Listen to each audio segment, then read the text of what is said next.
rocking with Ghetto Report. Ghetto Report. Ghetto Report. Ghetto Report. Ghetto Report Podcast.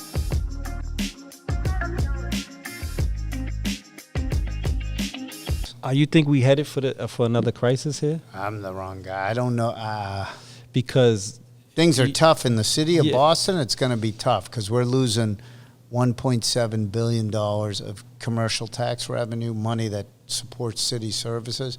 We've got to get creative to figure out how to get through that. And you say we're losing it. How are we losing it? Because post-COVID, Yeah. you'll get this, Yeah. because the real estate values of the commercial buildings are going down. Mm-hmm.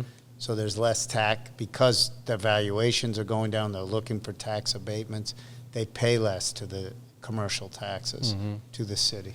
Okay. Let me ask you this. What do you plan on doing differently than the current administration? Like, where do you think they may be going wrong at?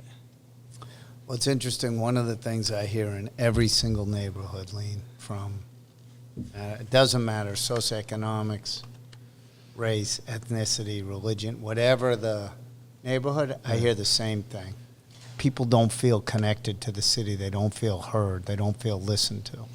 And I think we need to go in and hear people, understand their thoughts, understand their challenges, understand their hopes and dreams, and then create policy based on that.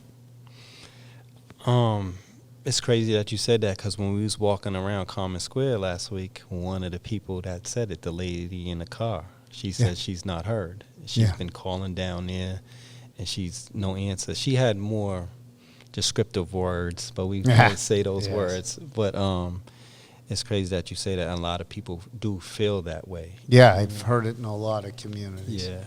In every community. In every actually. community, yeah.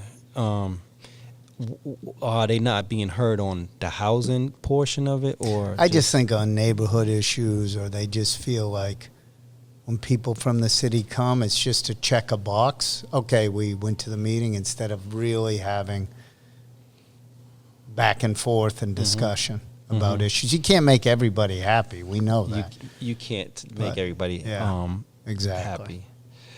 happy. I will say this, though, because I searched this up. We get back to the housing thing. Since taking office, Mayor Wu's administration has seen the highest number of affordable housing units built over or under construction in the past 25 years. That's what it said. I don't know how true that is. So I've heard that, Lean. I go by inspectional services permits. And when the mayor came into office, she promised to build 13,000 new units of housing in her first 4 years. As of recently, she's created 7,700 units, and 2,200 are affordable. And those are the numbers from inspectional services, which permits everything.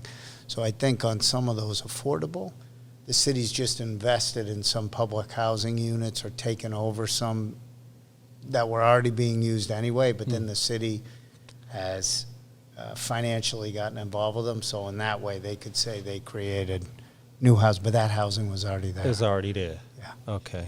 So the numbers might be a little off. Yeah. I get it. How do you stop the raising cost of rent? How do you stop that? A, need more housing. B, we have a program, a rent control program, opt-in, where if a landlord decides to keep their rent at minimal increases over 10 years so that renters can afford to live there that are struggling now, they get a tax rebate at the end of the year. Yeah. So you think the landlords are going to buy, because the cost of buying... I had one landlord who owns over 500 units in the city. They ran the numbers. They said they would do it. They would do it. Okay, you need to put me in contact with this landlord, because I have some potential tenants for this guy. He's in the city of Boston? Oh, yeah. 500 units in the city. Okay, 500 units. And he has... Yeah, I can tell you it's the company because they've been public. Groma, G-R-O. Okay, Groma. I believe I housed somebody with Groma. Yep. Yeah, they're pretty quick, too. Yep.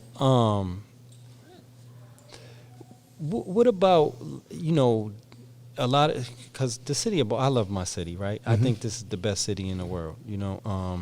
I don't care what nobody says. I don't want to live nowhere else. I don't want to move outside the city. I got a house in the city. I want to stay here.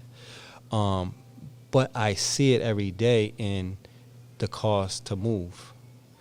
If you don't have a Section 8 voucher, it's hard for people to afford housing, working their normal job.